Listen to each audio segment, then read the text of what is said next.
L'année passée, et même au-delà, au sein de l'association, nous avons rencontré des questionnements sur le sujet de la fin de vie. La loi Leonetti-Clay, la sédation. La sédation, est-ce que ce ne serait pas une euthanasie déguisée? Et nous avons aussi eu des questionnements vis-à-vis de la position de la fédération. Donc c'est pour cela qu'au sein du CA, nous avons trouvé important de faire intervenir des personnes compétentes, tant sur le plan médical, qui sont confrontés à l'application de la loi, à la sédation, peut-être à des demandes d'euthanasie, et également des personnes compétentes sur le plan associatif, pour entendre la position de la fédération. La fin de vie, c'est un sujet complexe, qui se résume trop souvent pour ou contre l'euthanasie. Dans les médias, c'est souvent ce que l'on voit. Je pense que ce que vous vivez, vous, docteur Morel, c'est tout à fait autre chose. C'est beaucoup plus complexe, compliqué. Et cela vous demande de faire avec vos équipes, certainement preuve de discernement.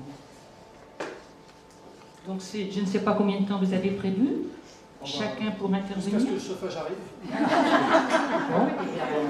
L'équipe va matiner ensemble. D'accord. Mais après, on va s'arranger avec l'idée. D'accord. Et puis, laisser la parole aux bénévoles en fin d'intervention pour qu'ils puissent poser leurs questions, parce qu'ils ont certainement des questions à vous poser. Voilà. Normalement, on pense terminer vers 8h15 pour l'apéritif. Voilà. Bon, merci beaucoup. Bonne matinée à tous.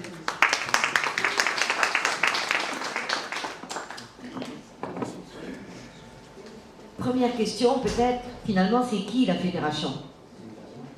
Ça, c'est quand même une question importante à se poser. Là, il y a une demande, d'ailleurs, pour le renouvellement du conseil d'administration. Et quand on dit la fédération, il faut savoir que ce sont des gens qui émanent des associations. Vous, moi, tout un chacun peut être la fédération. Je pense que c'était important de le dire. Alors, c'est vrai qu'il y a des questions, d'autant plus que là, je disais dans la dernière lettre qu'on a reçue de la fédération, c'était noté urgence face à ceux qui militent activement pour une autre loi. Hein, donc peut-être, oui, urgence. Vigilance, j'ai vu aussi que la sédation profonde et terminale ne devienne pas, comme disait Marité tout à l'heure, plutôt une euthanasie. Il y a aussi la SFAP qui nous dit que c'est urgent de réaffirmer que soins palliatifs et accompagnement s'occupent de la vie à vivre jusqu'au bout. Voilà. Ça, c'est pour resituer. Et puis, effectivement, la question, c'est par rapport à la fédération. Moi, j'ai retrouvé le texte de 2008, parce que j'ai cru entendre que vous étiez resté sur celui de 2004. Alors, je ne sais pas, le texte qui a été validé en 2008 par la fédération, qui dit « Jalmal et l'euthanasie ». La fédération comprend que des grands malades qui se sentent menacés par la souffrance physique ou psychique formulent parfois la demande d'euthanasie. On est d'accord. La fédération pense que l'acte euthanasie n'est pas la réponse pertinente à la demande ainsi formulée et elle œuvre au développement des soins palliatifs et de l'accompagnement tel que vous connaissez. Et l'idée, c'est aussi que, et M. Scherer l'a défendu dès le début, que l'idée, c'est que l'accompagnement et les soins palliatifs permettent à la personne malade et à ses proches de vivre la fin de la vie sans avoir ni à en hâter la fin, ni à la prolonger par un acharnement qu'on appelait avant, on dit plus volontiers obstination déraisonnable. Donc, ça veut dire que peut-être aussi, mais on aura l'occasion d'en reparler justement, est-ce que la question c'est vraiment pour ou contre, est-ce que l'urgence c'est pas plutôt de développer l'idée que les soins palliatifs ont du sens, et quand on se trouve face à quelqu'un, et c'est vrai qu'avec les gens, nous sur Rennes on a à peu près réglé la situation, mais par rapport à la DFD, quand ils veulent nous entraîner sur le pour ou contre, on est plutôt, est-ce qu'on a l'énergie à passer notre temps à dire non à l'euthanasie, ou plutôt oui aux soins palliatifs? Vous voyez ce que je veux dire? C'est aussi ça. Et puis je pense qu'il y a une deuxième grande question, peut-être qu'on aura l'occasion d'en parler, c'est qu'il y a le temps de la réflexion sociétale, ça on est d'accord, hein, le temps de la société où on se pose des questions, et il y a effectivement des gens qui militent pour une autre loi, Et puis, il y a un temps pour l'accompagnement individuel. Ça, pour moi, ça me paraît essentiel qu'on réfléchisse aussi à ça. Comment être disponible dans son humanité, comment je rentre dans une chambre quand je viens accompagner quelqu'un, si d'emblée, mon regard sur lui est quand même que cette vie-là, ce qu'il a à vivre est difficile. Dans quoi je risque de l'enfermer? Vous voyez dans quel sens je dis ça? Ma disponibilité réelle, ça n'est peut-être pas à ce moment-là qu'il faut penser euthanasie ou pas. Après, la question peut arriver de la personne. Et j'ai le souvenir d'une dame, peut-être 65 ans, qui disait à l'accompagnant bénévole, franchement, je préférais mourir parce que de toute façon, ma vie n'a aucun sens. Elle était dans un service de soins palliatifs. Ma vie n'a aucun sens, donc ce serait bien plus simple que j'ai le droit de m'en aller quand je veux, comme je veux, à l'heure où je veux. Et puis, il y a une aide-soignante qui est arrivée, donc elles étaient deux dans la chambre avec l'accompagnante. Et la dame a dit, bah oui, franchement, je préférais mourir. Et là, parce que vous savez, ce qu'on apprend en formation, la technique de venir à la rencontre de l'autre, quand on a expliqué, quand toutes les deux ont dit à la dame, alors j'y étais pas, donc nous l'ont raconté après, mais comment votre vie n'a vraiment pas de sens ici, vous pensez que ce serait... Voilà, je ne sais pas comment elles l'ont dit, mais délicatement. Et la dame a dit, bah oui, parce qu'en fait, mes deux petites filles, je me demande bien ce qu'elles doivent penser, puisque elles n'ont pas le droit de venir me voir. Alors les soignants étaient un petit peu étonnés, parce qu'on peut entrer avec des enfants dans un service de soins palliatifs, mais la dame a dit, bah c'est ma fille. Elle dit, ça va les choquer. Vous voyez. Donc on s'est rendu compte que cette dame, ça demande que ça s'arrête. Elle a raconté après qu'elle prenait ses deux filles, les petites filles, pour manger tous les midis, puis que maintenant elles allaient à la cantine, elles se demandaient bien ce qui se passait dans leur tête. Et donc, à ce moment-là, l'accompagnante bénévole disait après, si je vais à la rencontre de l'autre, si j'arrive à aller chercher peut-être d'où vient cette demande, eh bien, peut-être qu'il y a des choses à faire.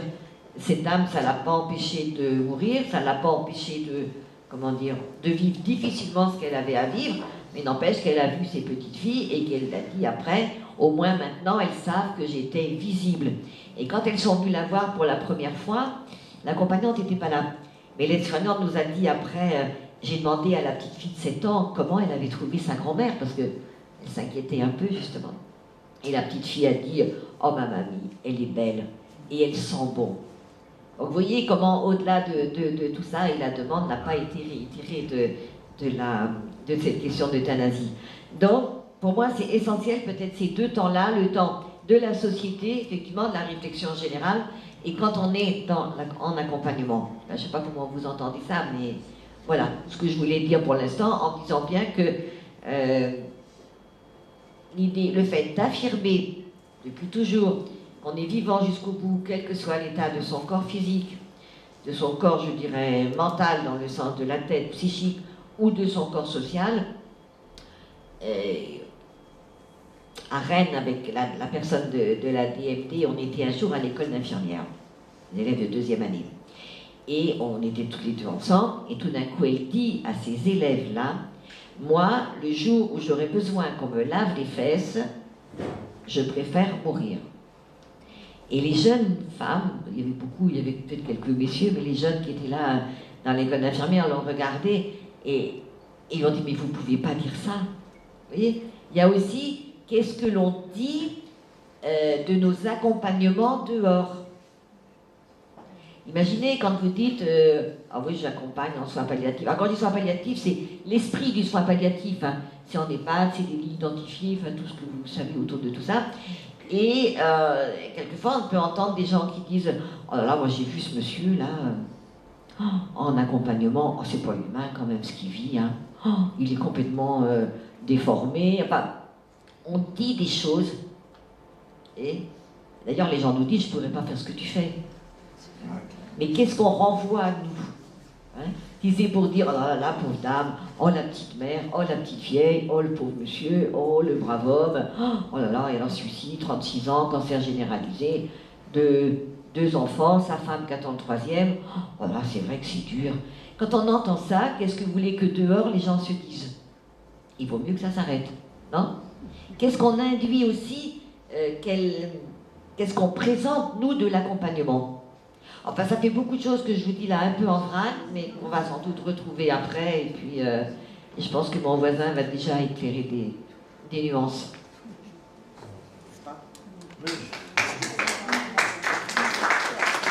Merci à tous. Alors, j'ai aussi, je travaille sur Rennes, effectivement, sur le service de soins palliatifs, et j'ai aussi en charge, certains peut-être le savent peut-être, l'animation du plan national de développement des soins palliatifs.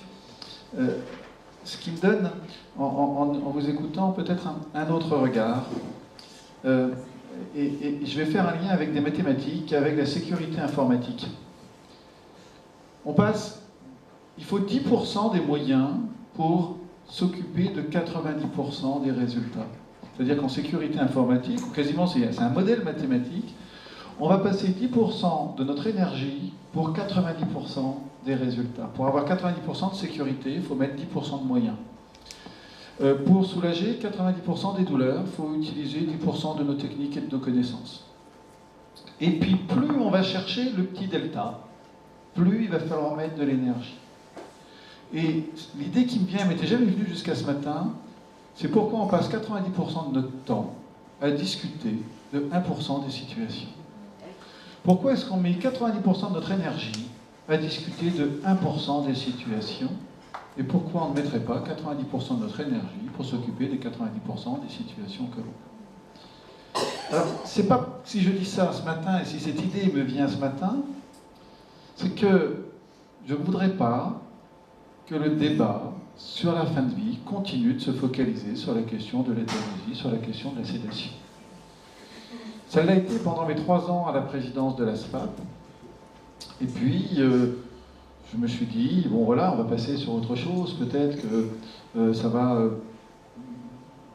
s'arrêter à un moment donné. Et puis là, les lois de bioéthique reviennent. On a tous les ans des propositions de loi qui visent à dépénaliser l'euthanasie. Et ça y est, on est reparti.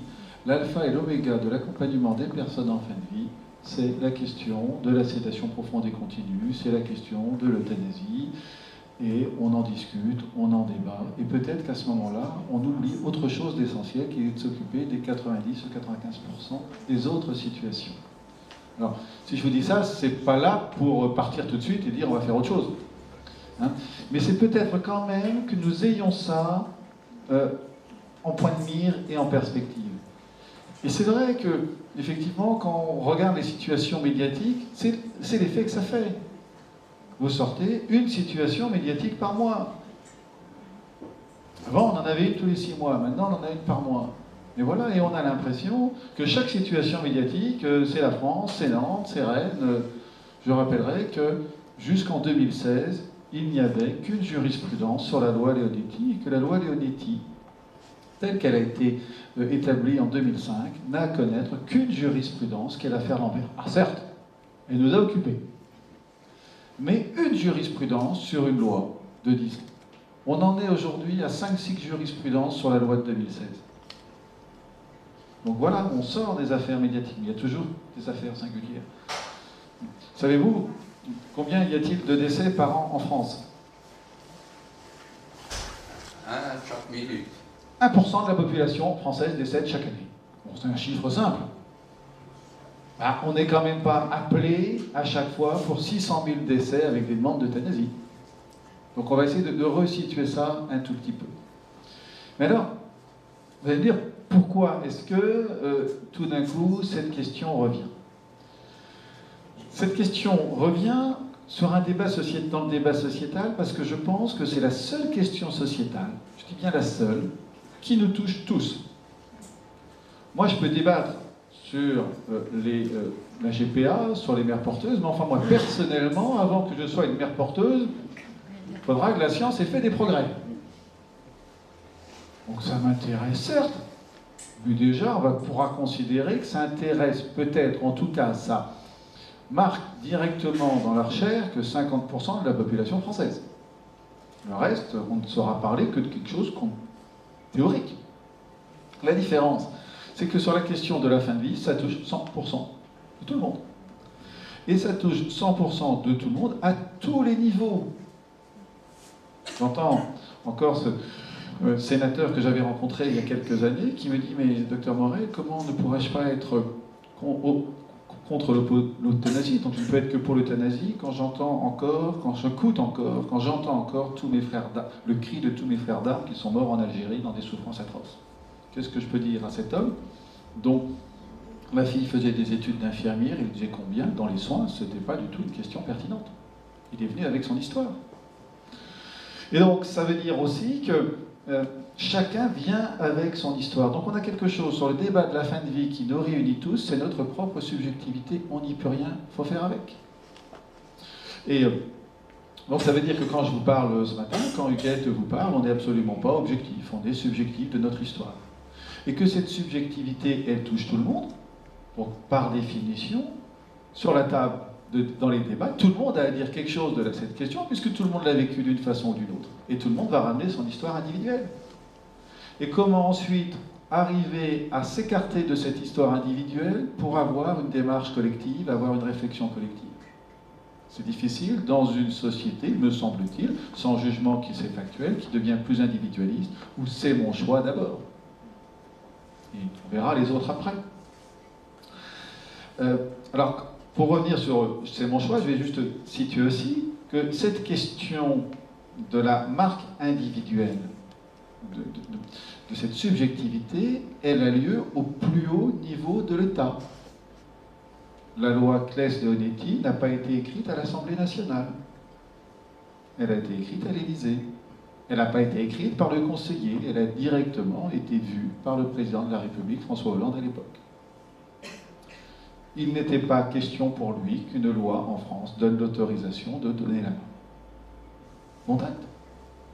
Mais c'est un choix politique qui est marqué, je ne rentrerai pas dans les détails, mais qu'on connaît par son histoire personnelle. Donc cette histoire personnelle, elle nous marque tous, je veux dire, dans le débat sociétal, dans la salle d'aujourd'hui, comme dans les hautes sphères des milieux autorisés, comme disait un ancien Coluche. Et on écrit, même si on veut essayer d'écarter, d'essayer de garder quelque chose de réfléchi, ces lois sont écrites en partie avec les tripes. Et c'est ça une des difficultés. Alors ça, on est d'accord pour dire que ce qui nous rassemble tous, c'est notre subjectivité, le fait qu'on refuse de souffrir, le fait qu'on veut que chacun soit plus écouté, le fait qu'on veut développer les soins palliatifs, on est tous d'accord là-dessus. Et puis, on a des points qui vont nous séparer. Un point qui nous sépare, c'est justement cette attache à la vision individuelle ou à la vision collective. Quand je regarde un problème, est-ce que je le regarde au regard de seules conséquences pour moi-même, ou est-ce que je projette mon regard sur les conséquences pour autrui? Avec la particularité en France d'avoir une société qui s'organise pour protéger les plus vulnérables. C'est quand même particulier qu'en France, nous sommes un des seuls pays, peut-être le seul, à avoir des lois de bioéthique. Ça n'existe pas aux États-Unis, ça n'existe pas en Angleterre, puisque c'est la jurisprudence, c'est la justice qui va régler un tout petit peu les problèmes sociétaux. En France, on dit il y a des lois qui font qu'il y a un certain nombre de choses qui est interdit dans l'intérêt collectif, quand bien même, individuellement, ça pourrait être pertinent. Est-ce que je peux faire tout ce que je veux de mon corps? Non. Alors je prends l'exemple de Jean Leonetti, qui a le sens de la formule. J'ai 2 reins, je vais en vendre un, qu'est-ce qui m'interdit? Mon rein, il est à moi. Après tout, vous voulez mon rein, on fait un contrat, on signe, je vous le donne, point. Non, j'ai pas le droit. J'ai pas le droit, pourquoi? Parce que la société considère qu'au niveau global, il y aurait des risques A. Et quand on voit les discussions autour des PMA, autour de la GPA, qui est une question sociétale, qu'en est-il? Il s'agit bien d'un contraste entre une volonté individuelle et une protection, une démarche collective. C'est exactement la même chose dans le débat sur la fin de vie. Le débat sur le suicide assisté, qu'en est-il de ce débat sur le suicide assisté? J'en parlerai peut-être plus que l'euthanasie, parce que pour moi, l'euthanasie, c'est pas la vraie question. La question qui traverse notre société aujourd'hui, c'est de savoir si elle s'organise pour donner la mort à une personne qui le demande. C'est ça la vraie question. La vraie question, c'est pas l'euthanasie. Derrière, l'euthanasie, c'est un faux semblant. Un faux semblant qui permet de ne pas être celui qui va faire. J'avais demandé un jour à un sénateur, Pourquoi est-ce que dans tous les textes qui dépénalisent, qui visent à dépénaliser en France l'euthanasie, on demande aux médecins de faire le diagnostic, de faire l'expertise, de décider et de faire l'acte? Un particulier. Je dis, j'espère, monsieur le sénateur, que vous ne le demandez pas de peur que le patient fasse une allergie. Vous avez ri drôle, mais je dis parce que nous, quel est notre rôle? C'est de s'assurer qu'il n'y ait pas de problème. Et si la personne à qui on donne la mort fait un œdème de Queen, c'est pas très grave. Pas tout. Il m'a dit, mais qui d'autre? Je dis, vous. Il n'y a aucun problème technique à injecter un produit une fois que la perfusion est mise. Qu'on fasse en sorte que le geste, qu'on pose une perfusion comme il faut pour ne pas avoir mal. Enfin, attendez, on va pas être dans l'obsession, là. Mais faire le geste en lui-même, pourquoi le porter par un corps soignant? Ouvrir le robinet, un citoyen pourrait le faire. N'importe qui. D'accord. Tout le monde peut le faire, il n'y a aucun problème technique. Je vais vous donner la recette, hein. La recette, je le connais. C'est pour ça que dans un État comme l'Oregon aux États-Unis, le produit est donné par une pharmacie. Mais d'ailleurs, le produit pourrait être parfaitement donné par la pharmacie des hôpitaux. L'État peut s'organiser pour dispenser un médicament qui donnerait la mort. On peut s'organiser pour ça. Donc la question de l'euthanasie, me semble-t-il, est un faux semblant, quelque chose d'un petit peu hypocrite, qui voudrait confier à la médecine quelque chose qui ressort quand même d'abord d'une question sociétale. Est-ce que la fonction de la médecine est de donner la mort? Là, il y a un point de divergence. Pour certains, oui, pour d'autres, non. Moi, c'est clairement non. Donc on va être sur, à mon avis, plutôt la question du suicide assisté, c'est-à-dire est-ce que la société s'organise, oui ou non, pour qu'un de ses membres puisse bénéficier de l'assistance de la société pour être aidé à mourir. C'est ça la vraie question. On pourrait parfaitement entendre qu'à un niveau individuel, dans certaines situations, ça puisse se faire, que peut-être dans certaines situations, ça serait la moins pire des solutions. Je peux l'entendre, je peux le comprendre. Mais qu'en est-il pour autrui? Comment est-ce qu'on pourrait concilier ce droit avec la politique de prévention des suicides? Je rappelle que c'est les personnes âgées qui, malheureusement, le passent le plus à l'acte.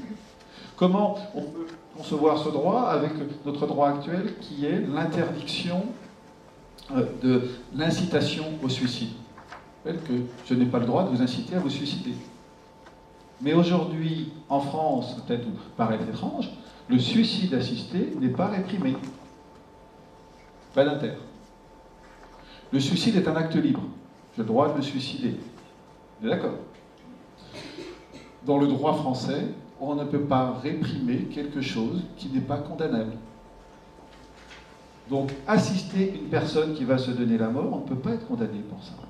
Jurisprudence, je demande à Huguette. Huguette, j'ai envie de mourir, bon, elle va être un peu embêtée, on se connaît. Donne-moi un couteau parce que je veux me suicider. Elle me donne le couteau, je me suicide, tu ne seras pas poursuivi. C'est pour ça, par exemple, j'ai un trou dans l'affaire de notre ami qui s'est suicidé, qui a été suicidé, qui avait les tumeurs ORL du visage, Sébir, dans l'affaire Chantal Sébir. Excusez-moi, dans l'affaire de Mme Chantal Sébir, on sait pertinemment le médicament qu'elle a utilisé, on sait pertinemment qui l'a donné, mais cette personne n'a pas été poursuivie parce qu'il n'est pas répréhensible aujourd'hui d'aider une personne, d'assister une personne qui veut se suicider. Je n'ai pas le droit de lui demander de se suicider, je n'ai pas le droit de lui dire comment faire si elle veut se suicider. Moi, j'ai le droit comme médecin, j'ai l'obligation de réanimer une personne qui se suicide pour assistance à personne en danger. Mais vous voyez que le droit français a une forme de liberté. C'est quand même assez bizarre que quand on dit ça, tout le monde regarde est interrogé, qu'on continue à débattre alors même qu'il y a une forme de réponse, au moins donnée, en tout cas de non-interdiction. Donc on interroge bien une question sociétale. Et qu'on interroge bien la question entre l'intérêt individuel, c'est mon choix, et la vision collective. Et je vois quand même sur cette question de plus en plus une orientation vers une vision individualiste au détriment d'un regard collectif. Et je me dis que, personnellement, ça me choque à l'idée de dire, en particulier vis-à-vis de nos aînés, qu'une des réponses que l'on pourrait au mal-vivre, ce serait d'autoriser le suicide assisté. Et ça, c'est le regard collectif. Et là, il y a des points de vue de désaccord profonds, mais qui sont des désaccords philosophiques, qui sont des désaccords de réflexion. Ce n'est pas la question du oui ou du non. Un autre point de désaccord, c'est la question de l'intention. C'est une question philosophique. Combien de fois j'ai été traité d'hypocrite quand on m'a dit, docteur Morel, quand vous augmentez la morphine, vous savez bien que le malade va mourir. Oui, il va mourir. Vous savez bien que peut-être vous allez pouvoir accélérer le décès. Je dis normalement non, mais il y a effectivement la possibilité que... Bon. Quand vous endormez un malade, vous savez qu'il va mourir. Oui, il va mourir de sa maladie. Peut-être que ça va accélérer. Alors j'ai beau expliquer que non, on verra tout à l'heure que la sédation n'a jamais tué un malade. Néanmoins, dans certaines situations, peut-être que ça peut modifier le moment de la survenue du décès. Il dit, mais donc à la fin, le malade, il décède. Oui. Et si on considère que le meilleur état des choses, c'est une phrase philosophique, pour le patient fut qu'il fût décédé au regard de la situation qu'il vit, qu'on le fasse en injectant un produit qui provoque la mort, ou qu'on le fasse suite à l'arrêt de la nutrition, de l'hydratation, c'est exactement la même chose. Non, c'est pas la même chose. Mais laissez-moi finir. J'ai même pas pu finir. J'ai même pas pu finir ma phrase. Je suis désolée, hein, c'est sorti que ça. Je termine. Si on ne regarde que la conséquence, si on ne juge notre geste qu'au regard de la conséquence, et de dire que ce que l'on vise, c'est à ce que le malade ne souffre pas, et qu'on ne voit que la conséquence, oui alors, on peut dire dans une éthique, on va dire conséquentialiste, utilitariste, qu'il est indifférent que le résultat d'un acte passe par donner la mort ou arrêter les traitements.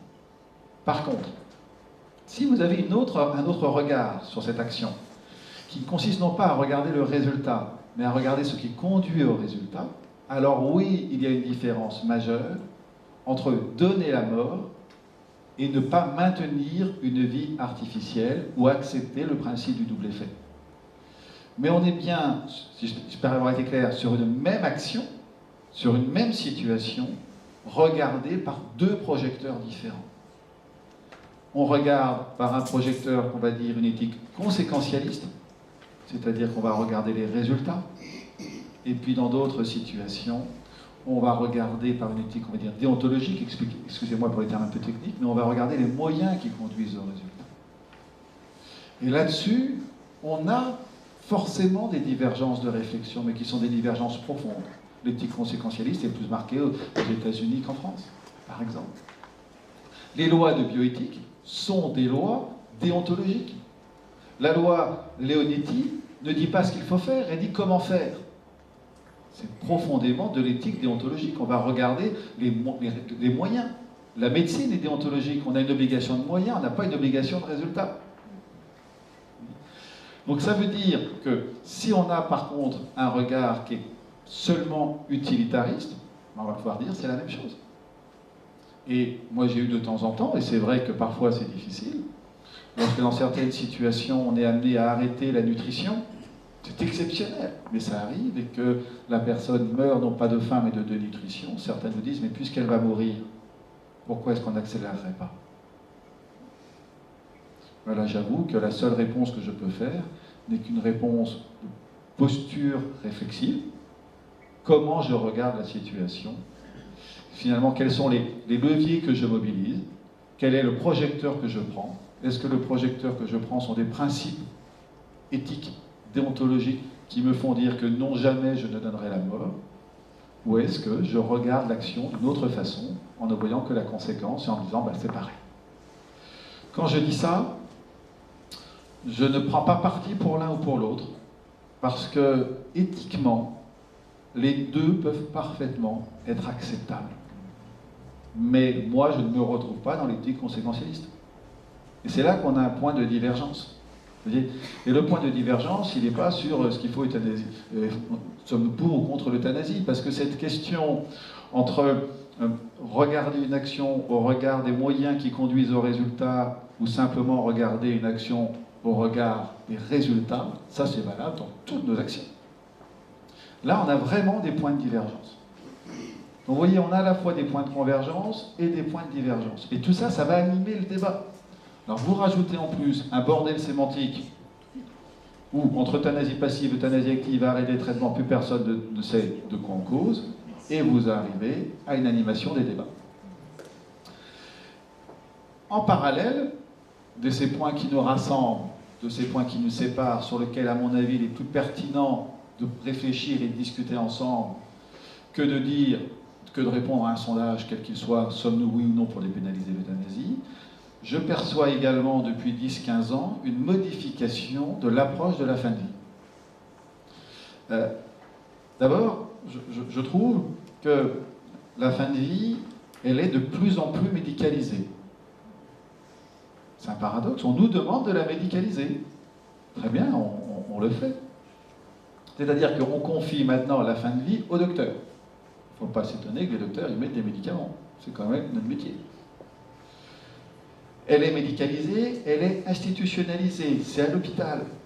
Même si 70%, grand nombre de personnes voudraient vivre la fin de leur vie chez eux, 70% des décès ont lieu aujourd'hui à l'hôpital, en institution, peut-être aussi en EHPAD. Et comment nous, on s'organise socialement pour accompagner les personnes à domicile? Ben là, on est dans un paradoxe. J'ose le dire. On n'est pas organisé pour accompagner nos proches à domicile, et moi-même, personnellement, je ne suis pas sûr que je fasse ou que j'ai fait tous les efforts dans ce sens. Nous n'avons peut-être plus une vie aujourd'hui qui est organisée autour de cette solidarité. Après, vous avez un autre élément, c'est qu'elle est spécialisée. Alors là, la belle mort idéale, aujourd'hui, c'est de mourir avec des docteurs, à l'hôpital. Le top du top, c'est en soins palliatifs, avec des bénévoles d'accompagnement. Et alors là, vous avez la sainte mort. Tout va bien dans le meilleur des mondes. On a confié la mort à des spécialistes. Résultat, les soins palliatifs se retrouvent dans un débat qui ne devrait pas être le leur, qui est le débat sociétal autour du suicide assisté. C'est pas mon problème, le choix de la société. Mon problème, moi, c'est d'accompagner, de soulager des personnes qui, au terme de leur vie, présentent des difficultés, souffrent, ont des symptômes, d'accompagner les familles, ce que vous faites aussi. Ça, c'est mon problème. Mais on nous emmène dans un champ de la mort parce qu'on nous le confie. Et là, c'est un paradoxe des soins palliatifs, me semble-t-il, que de s'être enfermé dans une forme de spécialité. Autre élément, toujours dans une introduction un peu longue, mais qui, à mon avis, en dit plus qu'autre chose, c'est la question de la maîtrise. On veut tout maîtriser aujourd'hui. Je veux dire, en rigolant, il n'y a pas de chauffage, qu'est-ce qu'on appelle? On appelle la mairie pour qu'ils nous mettent le chauffage. On attend le technicien. Donc, je veux dire, on est dans une mort maîtrisée. Avec un paradoxe, c'est que, à la fois l'euthanasie et le refus de l'acharnement thérapeutique, ce sont des maîtrises. On maîtrise la vie, ou la mort, mais c'est les deux faces d'une même pièce. Avec l'euthanasie, vous maîtrisez la mort en la provoquant. Avec le refus de l'acharnement, ou avec l'acharnement thérapeutique, vous maîtrisez la vie en la maintenant. Et aujourd'hui, on est capable de faire les deux. Moi, je peux vous faire, enfin, en tout cas, je peux vous faire vivre. Je peux maintenir une vie quasiment ad vitam aeternam. Il n'y a plus de problèmes médicaux pour ça. Une petite assistance cardiaque, une petite dialyse, une petite assistance hépatique, puis voilà. Hein. On a des personnes en réanimation à 85, 90 ans qui ont des défaillances multiviscérales. On sait faire. Techniquement, on sait faire. Faut-il le faire? C'est autre chose. Le problème de la médecine aujourd'hui, c'est pas savoir comment faire, c'est savoir faut-il faire. Parce qu'on sait faire. Donc on est dans une forme de maîtrise. Donc je résumais il y a quelques années qu'on était dans une mort qui était spécialisée, médicalisée, institutionnalisée et maîtrisée, et on nous demande de la maîtriser. Je suis en train de me demander, au regard des débats qu'on a vus, si on ne devenait pas aujourd'hui dans une forme de représentation d'une mort qui devait être également aseptisée, endormie. Ce qui voudrait dire qu'à ce moment-là, que le débat sur la sédation ne serait pas qu'un débat purement idéologique ou tactique pour échapper à l'euthanasie, ce qui est un petit peu le cas quand même, mais qui serait un courant qui s'inscrit aujourd'hui dans la société, que la mort devrait être endormie, aseptisée, et qu'on ne la voit plus. Il y a eu d'autres modèles de la belle mort. Et quand on regarde finalement ce qui se passe, nous avons toujours couru après un modèle d'un bon mourir. Tous, depuis le début des temps. Et peut-être que les sociologues nous diront dans 10 ou 15 ans, j'en sais rien, que nous avons repensé un modèle de la fin de vie, qui était un modèle maîtrisé, aseptisé, endormi. Et là, quand on pense comme ça, on essaye à ce moment-là de prendre un tout petit peu de recul et de se dire que, bah, voilà, on fait partie aussi de ce mouvement et que de temps en temps, même nous, on peut avoir nos petits paradoxes. Et je me demande si la Belle au bois dormant n'est pas un nouveau modèle de la fin de vie. Ça ne remplace pas le cocktail lithique, hein, mais ça tient quand même, le cocktail lithique, c'est un modèle de fin de vie. Aujourd'hui, on a peut-être le modèle morphine midazolam. Mais techniquement, ça peut être parfait, on sait bien l'utiliser. Et puis on aille dans une espèce d'utopie, je pense qu'une mort endormie va être plus facile à accompagner qu'une mort d'une personne qui communique. Ça va être compliqué. Donc on est, je crois, vers une modification un tout petit peu des représentations. Et dans ce cas-là, qu'est-ce qui se passe? On revient à ce que je venais de dire juste avant. On appelle qui? Les spécialistes et la médecine. Pour arriver à faire ce que je veux, c'est-à-dire une mort endormie. Et aseptisée, qui ne se voit pas. Vous voyez, même dans les soins palliatifs, on voit ça. Je suis sûr qu'on pourra en discuter. On voit quelque chose traverser de ça. Et ensuite, on peut être amené à faire dire des choses qui ne se passent pas. On peut être amené à ce moment-là à dire, on va endormir la sédation pour accélérer le décès. Sauf que là, c'est un paradoxe, puisque la sédation n'a jamais tué un malade. C'est pas possible, je vous en reparlerai tout à l'heure. Alors, qu'est-ce qui s'est passé avec tout ça? En 2012 et 2015, on réouvre le débat public. On réouvre le débat public.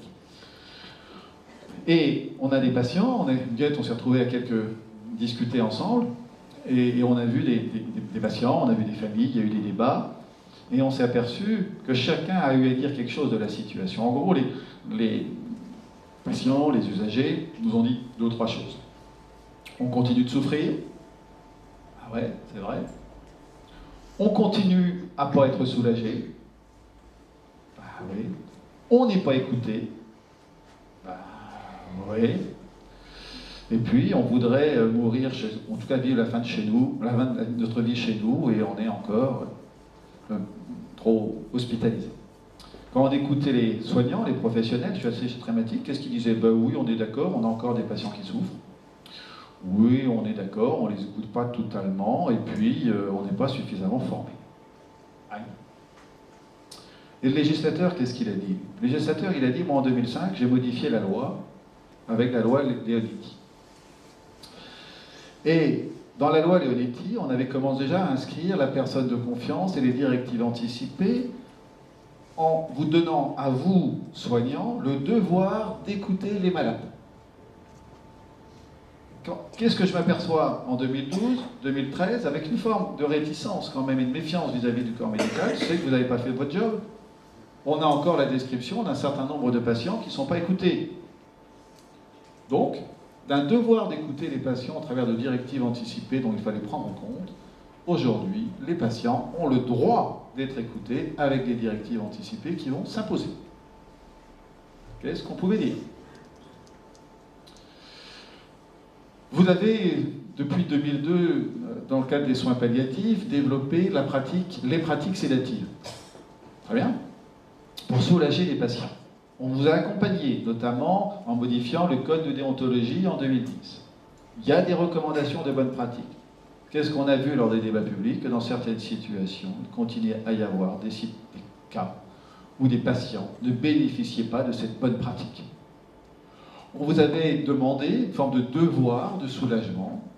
Qu'est-ce que l'on fait le constat? C'est que dans certains cas, aujourd'hui, ce devoir n'est pas mis en place.